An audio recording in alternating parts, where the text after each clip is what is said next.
Good morning. In this video, we discuss another application of demand and supply. इस video में हम मांग और पूर्ति का एक और प्रयोग देखेंगे और ये है प्राइस फ्लोर या कीमत तल। पहले वीडियो में हमने प्राइस सीलिंग क्या होता है ये देखा था। इस वीडियो में हम देखेंगे कि कीमत फ्लोर क्या होता है, कीमत तल क्या होता है। What is price floor? Now, price floor means setting a lower limit to the price of any commodity. किसी वस्तु या सेवा की न्यूनतम सीमा तय कर देना, कीमत तल तय कर देना कहलाता है। What is the objective of setting a price floor?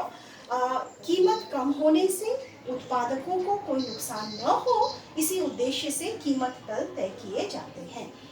Price floors are set such that producers do not have to incur losses on account of decrease in prices.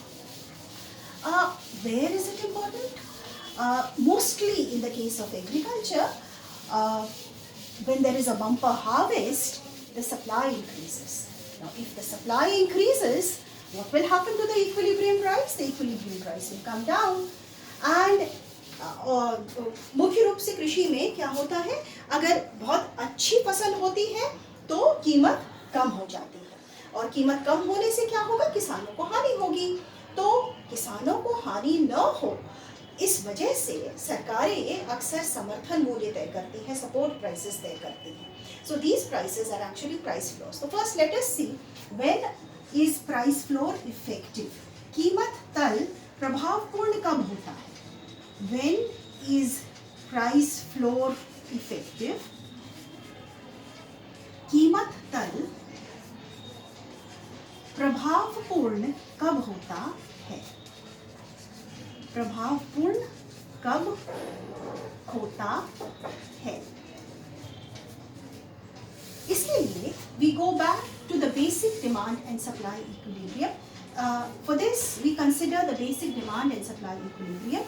Equilibrium कहाँ होता है? जहाँ मांग और पूर्ति बराबर होते हैं. So E is the point of equilibrium, OQ the equilibrium quantity, and OP the equilibrium price. Now suppose the price floor which is set is equal to the equilibrium price. Price floor मैं इसको कहती हूँ, ठीक है? PF is equal to OP. पहली स्थिति ये हो सकती है, ठीक है? अगर कीमत फ्लोर जो सरकार भी वही कीमत न्यूनतम कीमत तय कर देती है जो कि संतुलन की कीमत है, the government sets a floor price equal to the equilibrium price, then this will have no impact on the market. इसका बाजार पर कोई प्रभाव नहीं पड़ेगा, not effective, ठीक है? Because already the same price is being charged in a free market as being asked by the government. Suppose price floor जो है इसको हम P1 कहते हैं। P1 जो है वो इक्विलिब्रियम प्राइस से कम पर तय होता है।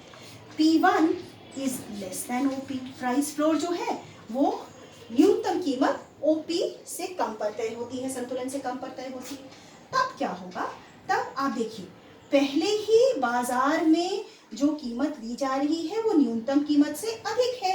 Already the price being charged in the market is a price greater than the minimum price being stipulated by the government. So again this will have no impact on the market. इसका कोई प्रभाव नहीं पड़ेगा बाजार में। Then we come to the third case. इसके बाद हम तीसरी स्थिति पर आते हैं और तीसरी स्थिति ये होगी कि कीमत P2 ये है प्राइस फ्लोर और ये जो प्राइस फ्लोर सेट किया गया ये greater than the equilibrium price है, ये संतुलन की कीमत से अधिक है। मतलब बाजार में वस्तुएं जिस कीमत पर खरीदी जा रही हैं, सरकार कह रही है कि उससे अधिक कीमत पर वस्तुएं खरीदी जाएं। So now if the floor price is greater than the equilibrium price, it means that the government is asking the buyers to purchase commodities at a price higher than the equilibrium price set in the market. इसमें क्या होगा? Now this will act as a constraint to the market, क्योंकि इससे अधिक कीमत पर सामान खरीदना नहीं चाहेंगे लोग, है ना? इक्विलिब्रियम प्राइस जो है वो कम है और ये अधिक है। ऐसे में क्या होगा? There will be a case of excess supply in the market. अतिरिक्त पूर्ति की स्थिति उत्पन्न हो जाती है in this case. So this is demand D1 and this will be S1. Let's call this D2 and S2. मान लिया ये D2 है डिमांड और ये S2 है सप्लाई, है ना। तो यहाँ पर अतिरिक्त पूर्ति हो जाती है, तो सरकार कीमत तल तय तो कर देती है, लेकिन उसको फिर ये अतिरिक्त पूर्ति का क्या किया जाए, इसका भी समाधान सोचना पड़ता है. So the government sets the floor price in order that the producers may not suffer, but then it has to decide how this excess supply at this price has to be consumed in the market, consumed in the economy. इसके लिए अक्सर क्या होता है, सरकार को direct procurement करना पड़ता है. The government has to ensure the producers कि in case they are not able to sell their product in the open market at this price, they will be prepared to buy it from the producers, mainly the farmers. तो this is all about when will the price floor be effective. कीमत तल का प्रभावपूर्ण होगा. कीमत तल तब प्रभावपूर्ण होता है जब कि कीमत तल संतुलन की कीमत से अधिक होता है. So this will be effective if a price floor is set at a level greater than the equilibrium price. Now we take two examples of setting price floors. हम अब दो उदाहरण लेंगे जिसमें कि कीमत तल तय किए जाते हैं. पहला उदाहरण है सपोर्ट प्राइस या समर्थन मूल्य. समर्थन मूल्य किसका निर्देशित किया जाता है? मुख्य रूप से कृषि पदार्थों का. जब बहुत अधिक फसल हुई तो सप्लाई ज़्यादा होने से कीमतें घट जाती हैं, किसानों को नुकसान न हो, इसलिए सरकार समर्थन मूल्य की घोषणा करती है. इसको समझने की कोशिश करते हैं. डिमांड ये है, सप्लाई ये है. इनिशियल इक्विलिब्रियम मार्केट में ई पर होगा और प्राइस कितना है बच्चों? प्राइस ओपी के बराबर होगा. Output OQ. Now suppose supply बढ़ जाता है, अच्छी हार्वेस्ट होती है, अच्छा फसल होता है, सप्लाई बढ़ता है, तो क्या होगा, ये सप्लाई कर्व आपका एस से शिफ्ट करके एस डैश पे चला जाएगा. इक्विलिब्रियम आपका ई से शिफ्ट करके ई डैश पर चला जाएगा. Now because there is an increase in supply, price पर क्या प्रभाव पड़ेगा? प्राइस आपका OP से घटकर OP डैश हो जाएगा. Price will decrease from OP to OP dash. What will happen? किसान को लगेगा कि हमने इतना तो पैदावार किया, लेकिन हमारी फसल तो बिक नहीं रही है, बहुत कम कीमत पर बिक रही है, नुकसान होगा.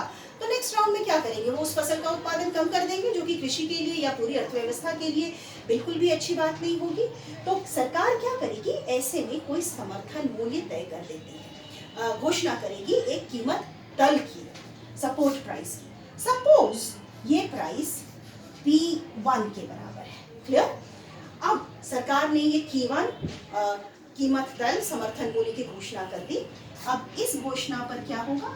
जो किसान हैं वो OQ1 मात्रा तो बाजार में बेच पाएंगे, क्योंकि डिमांड इस प्राइस पर OP1 जो कि न्यूनतम कीमत अब तय कर दी गई, मार्केट डिमांड OQ1 के बराबर है, तो OQ1 क्वांटिटी तो वो सेल कर पाएंगे ओपन मार्केट में. लेकिन सप्लाई कितना है? सप्लाई तो बच्चों OQ2 के बराबर है. इसका मतलब ये जो अतिरिक्त सप्लाई है, एक्सेस सप्लाई है, इसको सरकार को खरीदना पड़ेगा. गवर्नमेंट परचेज करती है. जैसे हम जानते हैं भारत में फूड कॉर्पोरेशन ऑफ इंडिया है ना, गोडाउन्स में वो स्टोर करके रखेंगे और फिर चाहे उसको पब्लिक डिस्ट्रीब्यूशन सिस्टम के थ्रू उसको कंज्यूमर्स तक पहुंचाएं. लेकिन सरकार को फिर ये अतिरिक्त पूर्ति को खरीदने के लिए तैयार रहना पड़ता है. तो ये तो पहली स्थिति हुई मिनिमम प्राइस सेट करने की. पहला एग्जाम्पल समर्थन मूल्य का. दूसरा एग्जाम्पल एक जो हम कीमत तल का दे सकते हैं वो है minimum wage legislation. Minimum wage legislation. Minimum wage legislation, न्यूनतम मजदूरी अधिनियम. न्यूनतम मजदूरी अधिनियम मुख्य रूप से जिन अर्थव्यवस्थाओं में श्रम प्रचुर मात्रा में उपलब्ध होता है वहाँ मजदूरी की दरें बहुत कम होती हैं. Mainly in economies in which labor supply is abundant, the wage rate is very low. To ensure that laborers get a decent amount of wages, the government can make a minimum wage legislation. ये सुनिश्चित करने के लिए कि मजदूरों को उचित मजदूरी का दर मिल पाए, सरकार एक न्यूनतम मजदूरी अधिनियम पास कर सकती है। नाउ इस डायग्राम में जो हम दिखा रहे हैं, हम क्या दिखा रहे हैं, हम यहाँ पर डिमांड कर्व ऑफ लेबर है, ये सप्लाई कर्व ऑफ लेबर है। Actually supply curve of labour backward bending होता है, डिमांड कर्व ऑफ लेबर हम मार्जिनल प्रोडक्टिविटी कर्व से प्राप्त करते हैं। अब यहाँ पर हम दिखा रहे हैं वेज रेट, तो इक्विलिब्रियम वेज क्या है? इक्विलिब्रियम वेज OW के बराबर है और यहाँ पर एम्प्लॉयमेंट लेवल OL है। फ्री मार्केट में ये अगर वेज रेट डिटरमिन होता है, इक्विलिब्रियम डिटरमिन होता है, तो this is suppose to be the full employment level, ये पूर्ण रोजगार का स्तर माना जाएगा। अब अगर ये मजदूरी बहुत कम लग रही है, सरकार मान लिया न्यूनतम मजदूरी OW1 पर सेट कर देती है। now सरकार ने जो न्यूनतम, suppose the government sets the minimum wages at OW1, at this wage rate again there will be an excess supply of labor, श्रम की पूर्ति अतिरिक्त हो जाती है। अब इस श्रम की ये जो अतिरिक्त पूर्ति, डिमांड फॉर लेबर तो आपका सिर्फ इतना होगा, L1 होगा, लेकिन यहाँ पर सप्लाई ऑफ लेबर आपका L2 के बराबर हो जाता है। आप अगर इस एक्स्ट्रा सप्लाई को न भी लें, फुल एम्प्लॉयमेंट लेवल ही अगर आप लेते हैं, तो L1 के बराबर अनएम्प्लॉयमेंट जनरेट हो जाता है, बेरोजगारी अर्थव्यवस्था में उत्पन्न हो जाती है। तो एक्सेस सप्लाई ऑफ लेबर हम देख रहे हैं कि बेरोजगारी L1 के बराबर है, लेकिन जो अतिरिक्त पूर्ति है उसमें L2 और अतिरिक्त पूर्ति हो जाती है। मतलब अगर वेज रेट बढ़ेगा तो पहले जो प्रचलित मजदूरी की दरों पर काम करने को तैयार नहीं थे, वो भी अब तैयार हो जाएंगे काम करने के लिए, इससे सप्लाई ऑफ लेबर बढ़ जाएगा। इसका मतलब कि अगर सरकार न्यूनतम मजदूरी दर तय करती है, तो उसे यह सुनिश्चित करना पड़ेगा कि जो अतिरिक्त पूर्ति उत्पन्न होगी या जो बेरोजगारी उत्पन्न होगी श्रम की बाजार में, उसके लिए रोजगार का सृजन भी कर लिया जाए। So the government, in fact, before setting the minimum wage rate, has to make arrangements for absorbing the excess supply of labor which will be generated at this wage rate. So this was all about price floor. हमने देखा, इसमें 3 चीजें हमने देखी। क्या चीजें? First, what is price floor, कीमत तल क्या होता है। दूसरा, ये कब प्रभावपूर्ण होता है, व्हेन इज इट इफेक्टिव। और उसके बाद हमने इसके 2 एग्जांपल्स देखे, 2 उदाहरण देखे। Then we have considered 2 examples. Number 1, support prices, समर्थन मूल्य, और दूसरा मिनिमम वेज लेजिस्लेशन, न्यूनतम मजदूरी अधिनियम। I stop this video over here.